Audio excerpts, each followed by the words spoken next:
to the management letter such a way you write the heading and write, then only they can see they will see the serious situation. We need to take it kindly, we should take it fastly, we should take it seriously, they will have it mind. The letter lists down the area of weakness in the system and offer suggestion to improvement. So you want to give two column. First is the area of weakness and give suggestion. That's a in you. It should clearly indicate that discuss clearly indicate that it discuss only weakness and which has come to attention. The auditors or result in the audit that is explanation has not been designed to determine adequacy of internal control management. So whatever you are saying is a weakness, it's not a solution, and you are giving explanation how to prevent it and what is the problem has gone. That's it. Letter serves a valuable reference as a audit documentation for management for the purpose of revising the system and insisting on strict implementation. What does the letter do? This will be an audit evidence for the management. What they will do by using this, they will revise their internal control and strengthening their policies.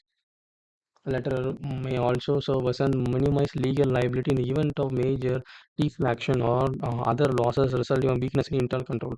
What this do? This is also will help the auditor and it will help the management to take over. Example, you have found in the audit report this weakness is there in the system. You have mailed to the system.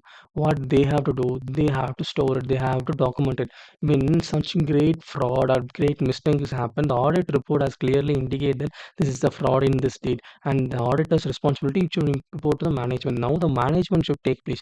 If any problem happens of that fraud or of that deficiencies, then it will become a legal binding documents that auditor has given already. He has signed it. He has mentioned